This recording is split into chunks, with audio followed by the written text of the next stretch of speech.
Good morning, everyone, and I do appreciate everyone jumping in. We're going to just get right into it and get engaged with actually some of what I want to talk about, which, as you can see from the screen, is a book called Atomic Habits by the author James Clear. Now, this is a book that is kind of near and dear to my heart because I don't want to say it changed my life, but in some aspects it really has. And there are certain elements to this book that I have implemented the principles of that I'm going to teach today and we're going to talk about that have really changed the way that I look about how I utilize my time. And time is our most precious resource. So I just started talking about this and other folks started resounding of, wow, Dan, I've implemented some of these things after reading that book and I've lost weight. I've gotten healthier.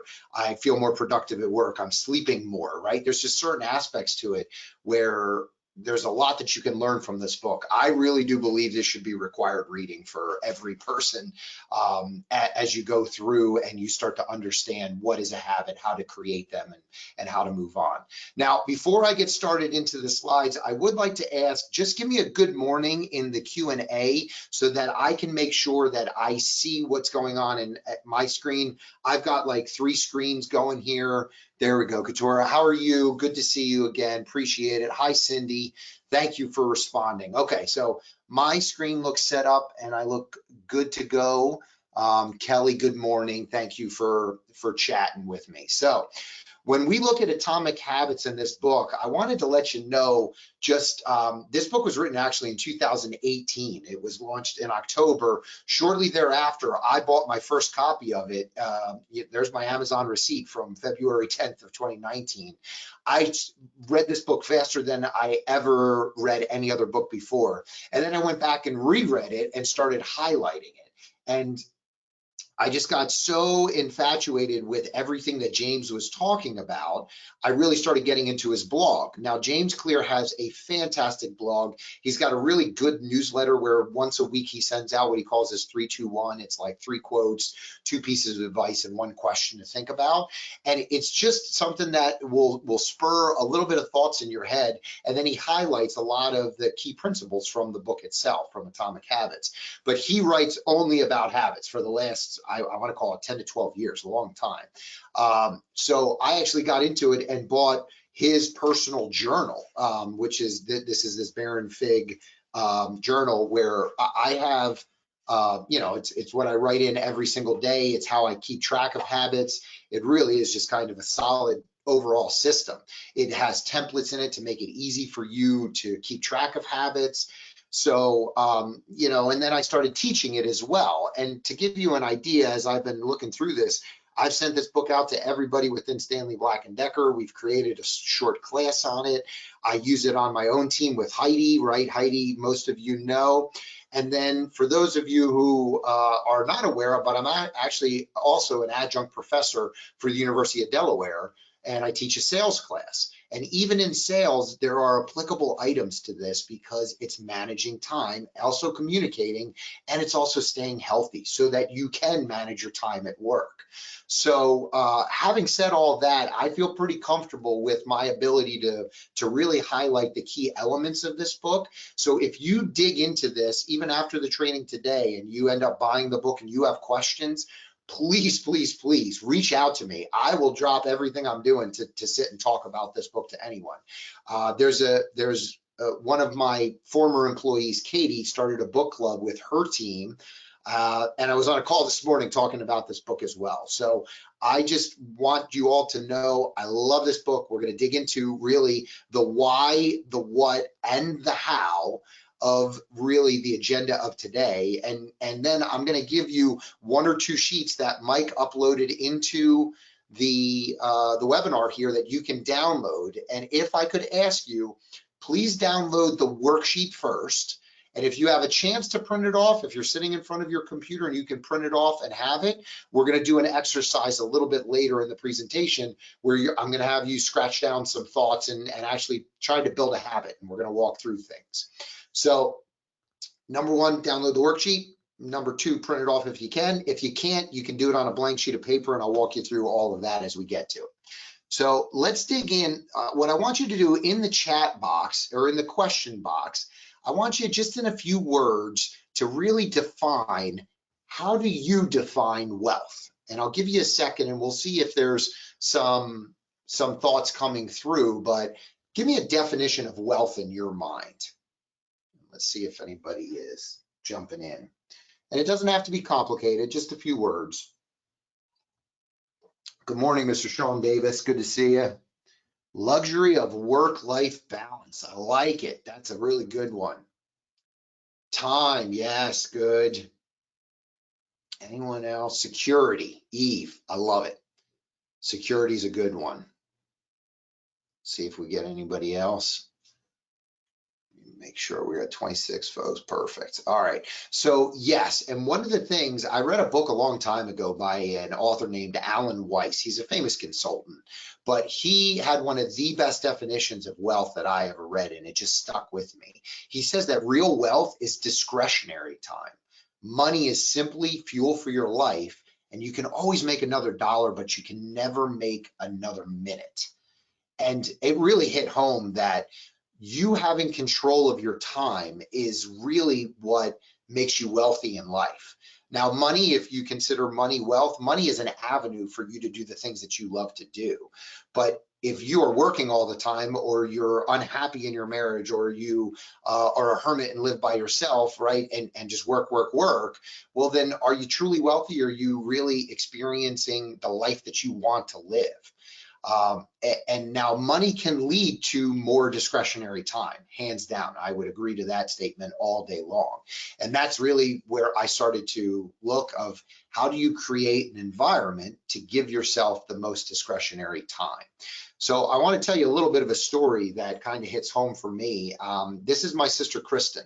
And in 2009, Chrissy, as we like to call her, was diagnosed with ALL, acute lymphoblastic leukemia. For 2 years, she fought valiantly, doing a bone marrow transplant, doing a variety of different things, but we lost her in 2011. Now, as you can see, it still hits home, and still is hard for me to talk about this, but never has there been a truer statement that you can always make another dollar, but you can't make another minute. And I share this story with you because this is how I remember Chrissy. This is my beautiful sister, Kristen. And right after her death, and I started really pondering the question and really thinking about how do we get the most out of the most precious resource we can't stop, which is time, and trying to maximize every minute and every hour of every day with the people you love. And the way that I remember Chrissy, and you know, over the course of the last 10 years, it started at the beach. Now, over the years, the tears turned to memories, the memories turned to smiles, the smiles turned to laughs, and then you really start to appreciate what you have with the family who are with you right now. And I remember walking on the beach. This is Wildwood Crest, New Jersey, where I grew up on the Jersey Shore in the summers. And Chrissy and I spent a lot of time out here. And I found a book, and that book was Tim Ferriss's 4-Hour Work Week. Now, it's a funny title. If you haven't read this book, it really is fantastic. It holds up. He wrote in 2007, so it's almost 15 years now, 14 years. But it's not about working 4 hours in a week. It's about maximizing your productivity to output 40 hours of work into 4 hours of time. So I love that concept. And then some of the principles that he taught really made you think differently. So then it got me down the wormhole. And most of you know I'm a big reader of all of the other different books. So there's other books by Tim Ferriss that I love, with Tools of Titans. There's obviously the main principle book of Stephen R. Covey's 7 Habits of Highly Effective People. Start with the end in mind. It's the #1 principle of all training that you can ever learn. But the Tony Robbins book is great. I love absolutely everything Simon Sinek says. So finding the why and the infinite game and everything there related. But these books really helped shape a little bit of my productivity concepts. And then in 2018, this book came out. Now, the highlight and the underpinning of this book is pretty simple. The ultimate purpose of habits is to solve the problems of life with as little energy as possible. And that's where I want to get everybody to really kind of think about this, is that you create habits by the way of your behavior in order to not think about and make decisions on the things that you shouldn't be thinking about. So if you read the most important people, or really if you want to define success, the Elon Musks of the world, the Steve Jobs of the world, they wore the same clothes, they ate the same breakfast, they drove the same car, they lived in the same house. Warren Buffett drives the same, 1967 whatever truck everywhere he goes, because they don't waste mental energy on minor things. And there is 100% a true statement of called decision fatigue. Your brain gets tired when you're thinking constantly about making decisions, whether or not the value of those decisions are large or small. It still takes mental energy away. So the key is, how do you create an environment where you don't have to make decisions on minor things, so that you can create the best behavior and the best decision-making process for the things that matter. So that is what the book is all about. And that is the reason why I jumped and really grabbed a hold of it. Can't always make another dollar, can't make another minute. So how do we figure out how to set up your life in a way to maximize the amount of time to do the things that you want to do, which is truly discretionary time, right? So the reasons behind it and the key lessons of this book really start off with a key principle that I would like for you to answer. If you could put into the chat box or into the Q&A, sorry, what do you need to change in order to create a lasting new habit? What do you think, what is it that you have to change as part of your life in order to create or do something different from a habit perspective? What do we think? I'm going to take a sip real quick while you guys are typing it. Any thoughts? View of the habit, make it something I want. The thought process, there you go, Eve. Yeah, mindset, Shannon, I love it. Exactly. Those are all things. Yeah, willpower, Kelly, very good. So those are all things that lead to you changing your behavior, but there's something that's actually even more important, that is more powerful than any one of those, and that is your identity.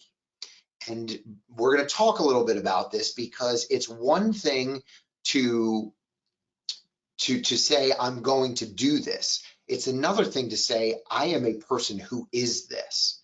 And that is the key. If you look at identity, identity will drive the behavior that lead to the results to get you to where you want to go.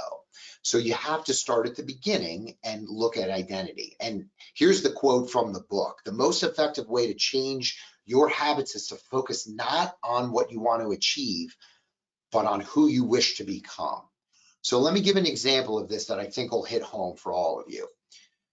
Picture a smoker, right? And imagine two people who are trying to resist a cigarette.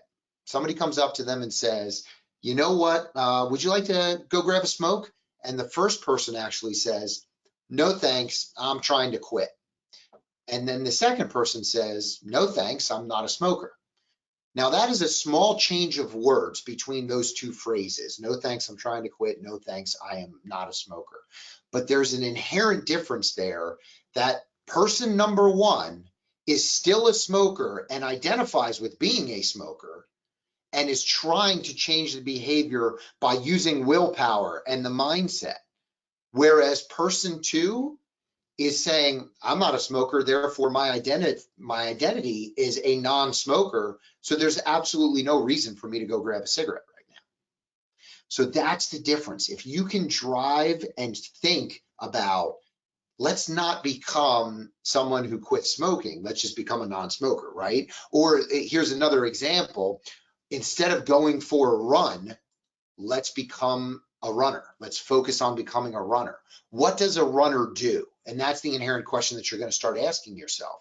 Well, a person who takes running seriously will buy the appropriate footwear, and they'll wear a watch that clocks the miles, and they'll set their clothes out the night before, so when they wake up first thing in the morning, that visual cue is there for them to put their clothes on and go for a run. So now, instead of just saying, oh, I'm just going to go out for a jog, well, now you're setting up your environment to become a runner. And if you become a runner, every time you go for a jog, you are now putting a vote into the identity of being a runner.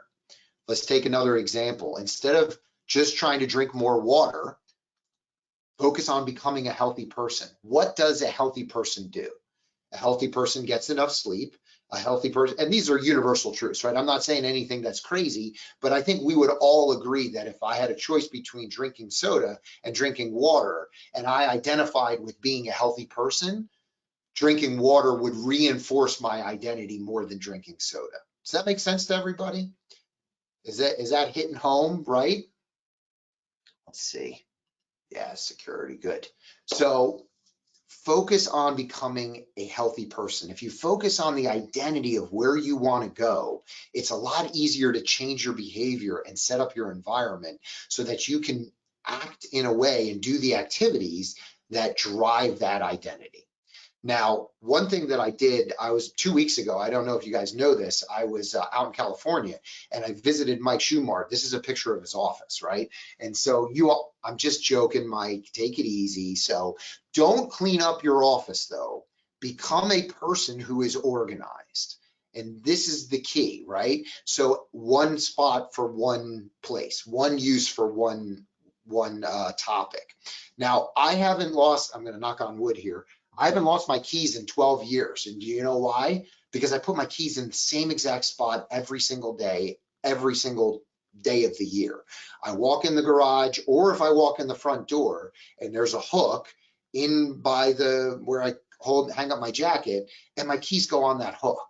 That is where it is. And guess what? I never have to think about where my keys are. They're hanging on the wall right now. I didn't see them this morning. I didn't think about them, but I know they're there because I've created a habit where there's one spot for one use. So the more you can create an environment where you have places for things, the less you have to think about, what do I need to do? Have you ever, been rushing for something, but where did I put my keys? It's the worst feeling in the world. And then you get in the car and you're tired, right? Because you're frazzled if you're running late. So put a spot for something in every single time. So now let's get into the exercise. So this is what the sheet looks like.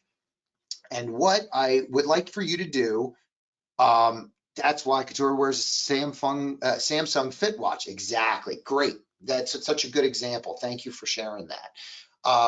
So what I'd like for you to do, if you aren't able to actually print the sheet off, you can easily just draw a plain sheet of white paper, draw a line through the middle of it and make an X, and there's 4 quadrants.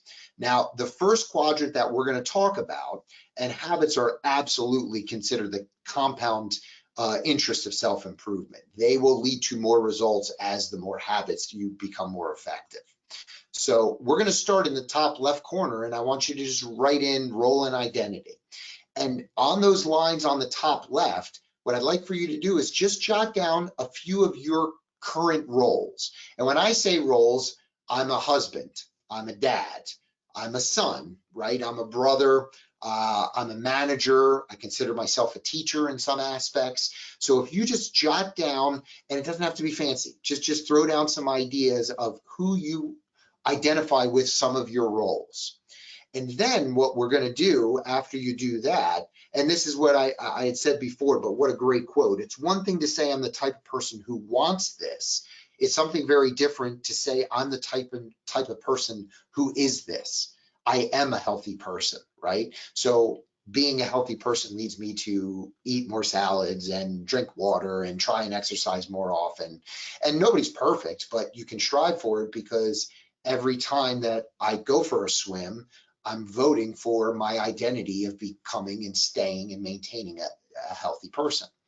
So once you have your roles there, now what I want you to do is to throw a new habit into those other lines. And the easiest way to do that is to use the phrase, I want to blank, so that blank. And I'll give you an example of the one that I wrote down on my own personal sheet of paper. I wrote that I wanted to meditate for 10 minutes a day so that I have more patience with my children. And I will tell you, when I meditate more consistently, and it could be 5 minutes a day, it could be putting on the meditation app at night to go to sleep quicker, But right now I'm on like 2 years every single day. I have not missed one day. And I find when I do it consistently, and when I really sit down and actually meditate, I find my patient level goes up. I have more time to react, and I start to kind of slow down with all of my decisions.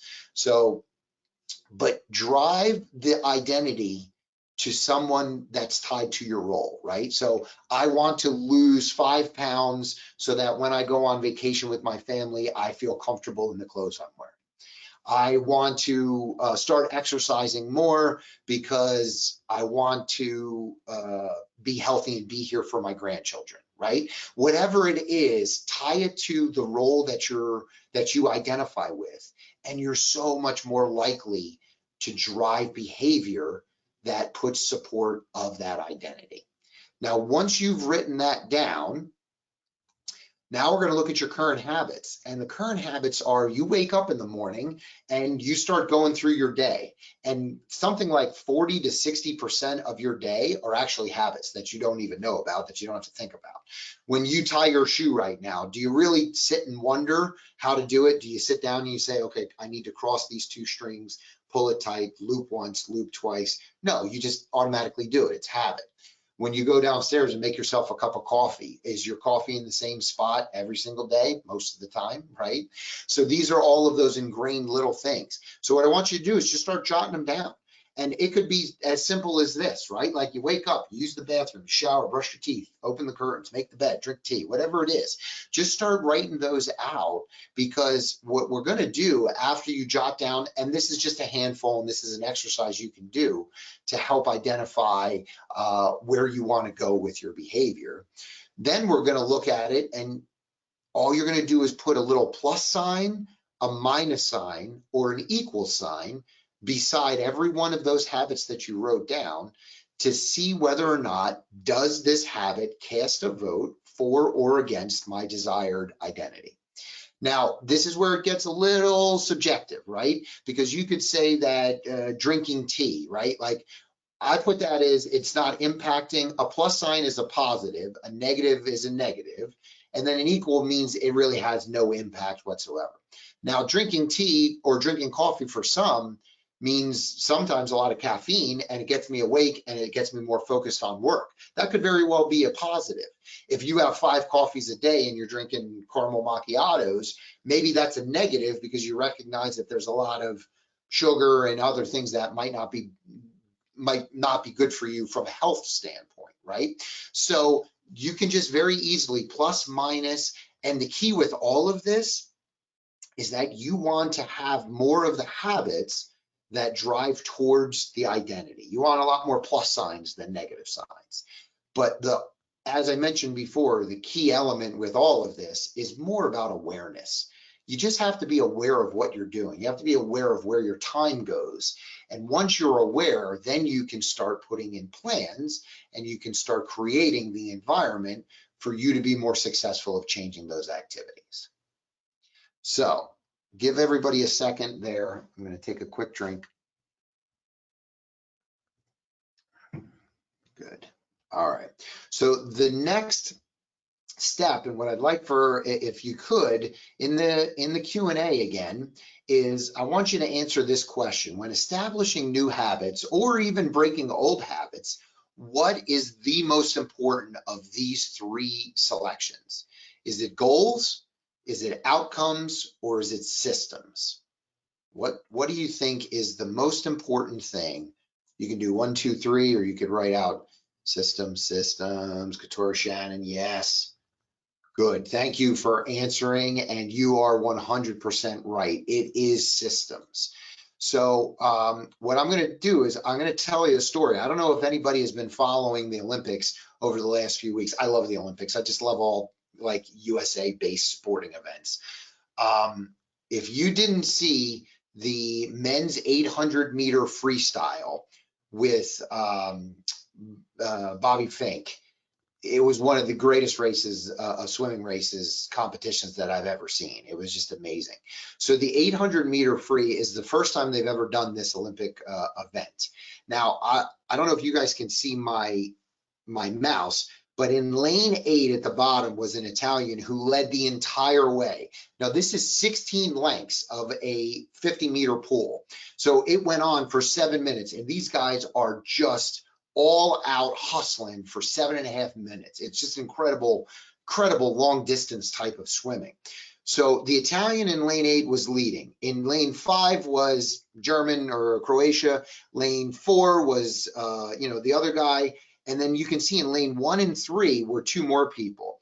The USA swimmer, Bobby Fink, was in lane 3. This is the last turn of the entire race. This was 750 meters into an 800-meter race.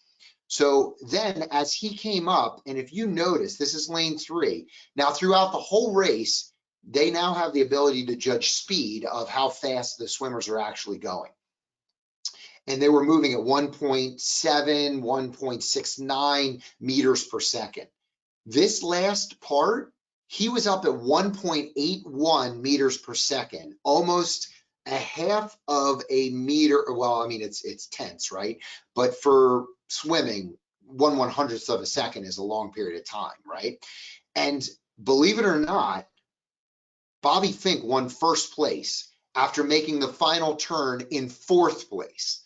And when they interviewed him after, he was sucking wind like you wouldn't believe. But when they interviewed him after, he said, you know what? I executed my game plan flawlessly. It was like one of the lines. He said something similar to that. And he said, I knew that I'd be in the pool with 7 other of the greatest swimmers in the world. And I knew that all I had to do was hang with them for 750 meters and then put it into overdrive. So he swam close to the lane and drafted for 750 meters and just pulled himself along. And then when it needed it, he dropped it into the low gear and just motored past everybody in that last 25 meters. It was one of the greatest executions of a strategy that I've ever seen, and just so exciting because the announcers weren't talking about him. Nobody said anything about the American being able to win. And this guy was in 4th place on the last turn, and he just went zoop and just like swam right by everybody for the win. And the difference between the two was something like 6/100ths of a second, right? So the key here is winners and losers have the same goal. When all 8 of those swimmers went into the pool, that 8 minutes prior, what was the goal that they had? The goal was to win. They all had the same goal. The difference was Bobby Fink had a process in place. And for all of the time that he was practicing, his process was conserve, conserve, conserve, empty the tank, right? And he built his strategy around the process, and the goal came with it. So it really is an amazing lesson to learn, and what a perfect example of focusing and forgetting about the goals. Just focus on your systems instead. Goals are about the results you want to achieve, but systems are the processes that lead to those results. And there's a lot of really great quotes in this book. And the one that I really love, you don't rise to the level of your goals, you actually fall to the level of your systems. So it's a lot easier to build a system up and use that system and improve upon that system versus trying to shoot for the goal and not necessarily hitting it and not understanding why didn't I hit it. Just build the system and then the goal will take care of itself. So I saw that on Tuesday night. My wife and I are screaming in the family room of watching him just motor past, and I just thought, wow, what a perfect example. After he talked about it, I saw the connection here. So pretty cool. So now let's get into the actual book and really the 4 stages in what he considers the habit loop. So every habit has 4 steps, and those steps are cue, craving, response, and reward. Let me give you an example of that. Cue is you walk into a dark room, the craving of what internally is going through your mind is, hey, I can't see anything I want to see. So your response is, I'm going to flip the light switch on. And then your reward is, oh, great, I can see everything that I want to. Turning on the light switch becomes associated with walking into a dark room. So here's another one. You wake up, you want to feel alert, you drink a cup of coffee. Now all of a sudden drinking coffee becomes associated with waking up. Let's do one more, right? One or two more. You're answering emails, but you begin to feel stressed. You want to feel in control, so you bite your nails. You satisfy your craving to reduce the stress, but biting your nails, now becomes associated with answering email. And now you're linking those two things together. Same thing, you hit a stumbling block on a project, you feel stuck and you want to relieve, so you scroll social media. Now all of a sudden checking social media is tied to being stuck at work, which is never a good sign because you'll go to social media a lot, right? Now the final thing, phone buzzes with a new text. You want to learn because we're all, addicted to these. It buzzes, you pick it up, you look at it. You satisfy your craving to read the message. Grabbing your phone becomes associated with the phone buzzing. If you hear that phone buzz or the bing, the bell goes off, you automatically grab it because you're associating those two activities. So the key with all of this is when you're trying to make a new habit, the first law, according to James Clear, is to absolutely make it obvious. Write it down, and if you can do it into what he calls an implementation intention, is create a first spot for creating a habit. So if I wanted to exercise more, what I'm going to say is I'm not going to go to exercise on Tuesday. What I'm going to say is, and I would write it down, is in my calendar, I'm going to exercise and lift weights on Tuesday at 9 a.m. at the YMCA. And then I'm going to put that into my calendar and block time for that. Now you have a calendar meeting appointment where you're looking at it and you're holding yourself accountable to that, and it's more specific. Now they've done tons of studies to show that you are something like 6.5 times more likely to do something if you write a specific location and time down. So instead of saying, hey, I want to go to the grocery store, I got to get to the grocery store on your to-do list, put in, I need to go to pick up milk from the grocery store at 4:30 on Tuesday, right? Or 4:30 this afternoon. And you'll start to set your day up around those activities. So designing the environment and make it obvious. That's the key. Just make it obvious. The second law is make it attractive. And anytime that you can bundle things together is the easiest way to create a better habit. James talks about he knew he needed to start flossing, and he hated flossing. He hated the feel of the string on his fingers. He hated that it took a long time. He didn't know where to do it. So then he said, okay, well, let me see what else is there out there. So he found those little sticks. So he started using the sticks, but he put them in a drawer. So he would brush his teeth and then he'd forget about it half the time. So then he realized, okay, well, I brush my teeth every morning and every night without fail. It's just something I do. So why don't I put the stick, the flossing stick, directly beside my toothbrush? And every time I brush my teeth, I'm looking at it, I'm making it obvious. He liked the feeling after he actually flossed. So he put it, it made it obvious, and he made it attractive for him to brush his teeth, then floss his teeth, and now you're done. So anytime you can bundle or habit stack, as they say, stacking two habits together, it's the easiest way to create a new habit. Now, the third is make it easy, reducing friction, right? And priming the environment. And I really love that line, master the decisive moment. So if you want to exercise, what's the easiest way to exercise? The hardest thing about exercising, in my personal opinion, is actually going to wherever you're going to go to exercise, making that crucial decision of saying, okay, well, I'm either going to get in my car and go to the gym, or walk down in the basement and sit on the rower, or go for a swim, or whatever it is. But make that crucial moment as easy as possible. Create an environment. So I enjoy swimming. I like swimming, and I have a pool in the backyard, and I like going first thing in the morning when it's quiet. I can be by myself. So I lay my swim trunks at the foot of my bed. So when I wake up in the morning, that is the first thing I see. So when my feet hit the ground, I'm staring at my swim trunks. I go to the bathroom, I put my swim trunks on, and then I go down and I swim. And that decisive moment where if I don't see my swim trunks, I'm not going to go swimming, right? Is because that's my trigger. And I make it obvious, I make it attractive, and I make it simple. So there's an easy way to start to create better habits. Then the final thing is just make it satisfying and use reinforcement. So the best way to do this that I found, and Jerry Seinfeld talks about this as well, is record using a habit tracker. Now I put a habit tracker in that you can download and you can use it. It's just a simple Excel spreadsheet that you can just write the sheet. And if you Google James Clear habit tracker, he'll give you examples of eating and exercise and all of these different ways to fill out the different lines, because it's a really useful tool. But the key is don't break a train. Don't break a chain. So once you get started, you want to continue on. And if you track your habits, you're more likely, if every day I put a check mark by going swimming or exercising, moving is what I do, because I can't swim every day. My arms would fall off. But if you never break a chain, and that was what Jerry Seinfeld always said. He said, I didn't judge the joke. I didn't look at what I was writing. I wasn't concerned whether it was good or not. But every day I wrote a joke. I wrote down something funny, what I thought was funny, and then I would craft it later. And then he said, I just never wanted to break my chain. I just never wanted to miss.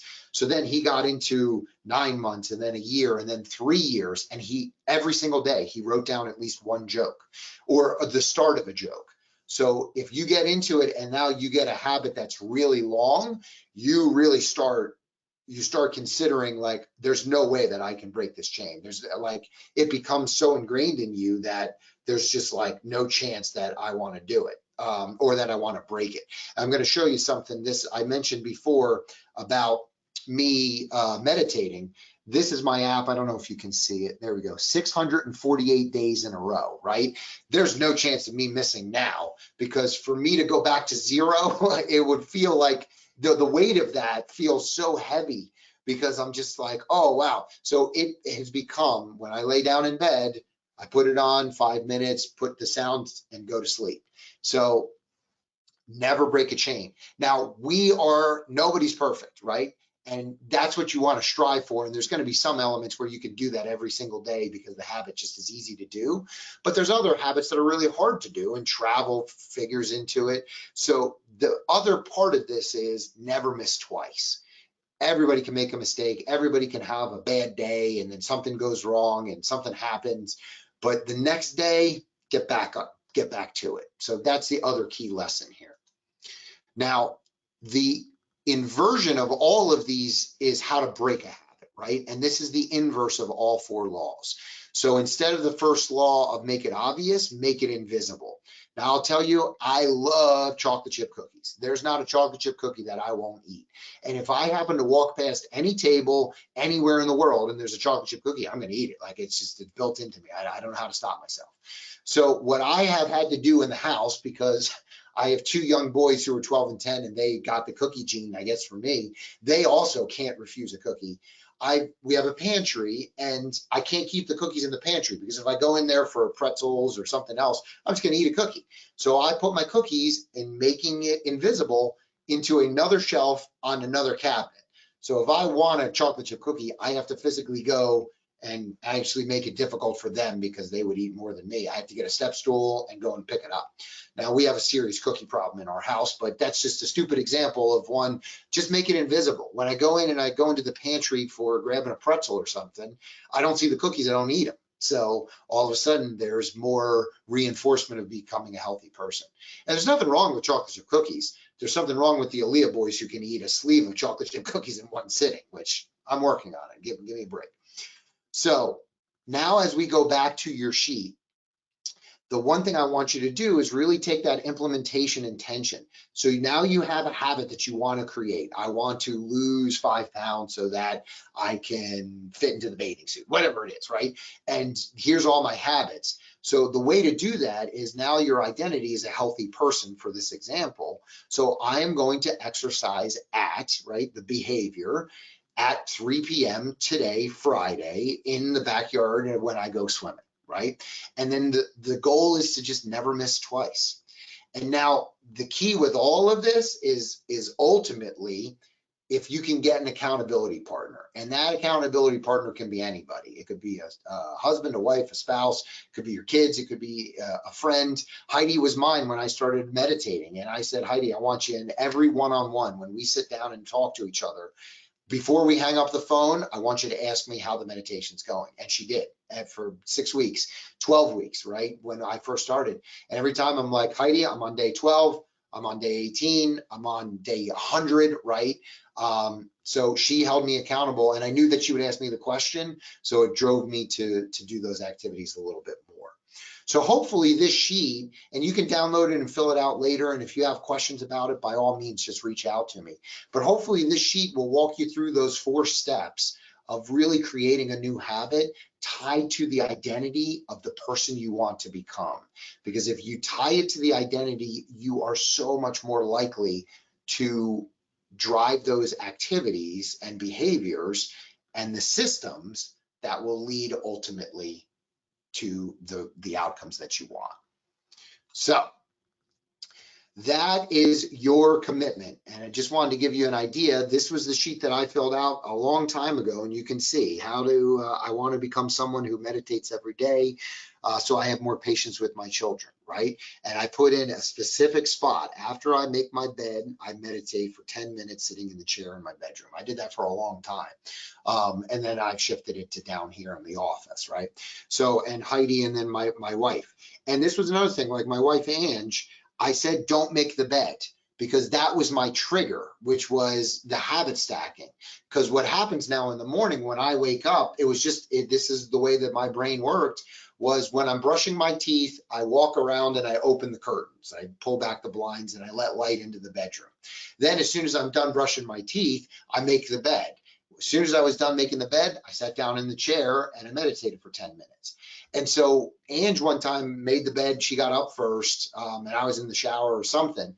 And when I came out, I was like, I'm all messed up. And I just walked out and I didn't meditate that day.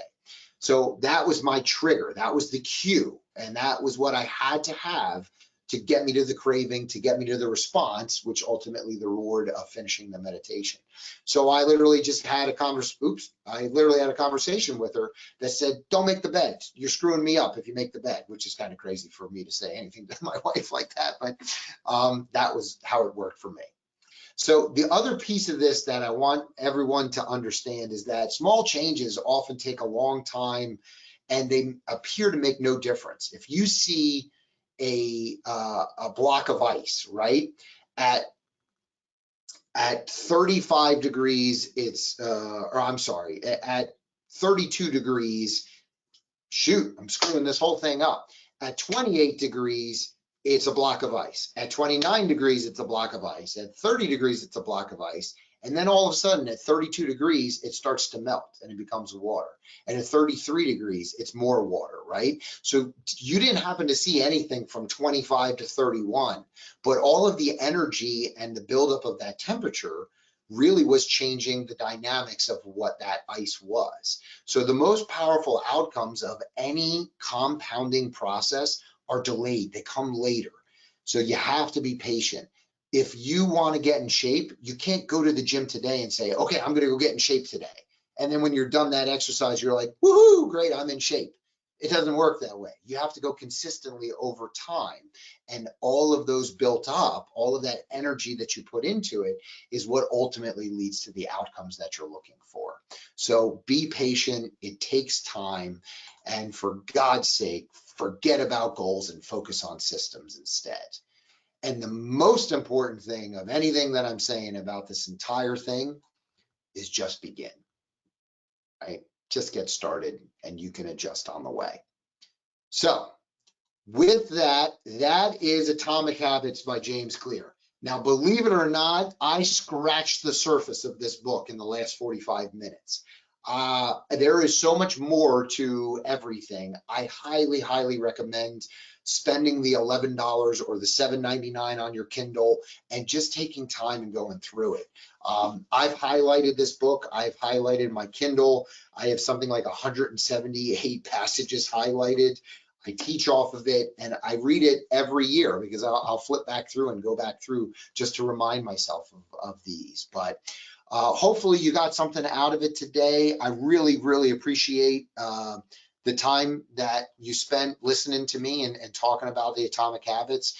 And thank you very much for those of you who actually participated and helped me out with some of the questions that I asked. So with that, I'm going to turn it back over to Mike and Dan, and we'll open it up for any questions if anybody has. Awesome. Yeah, guys, if you have any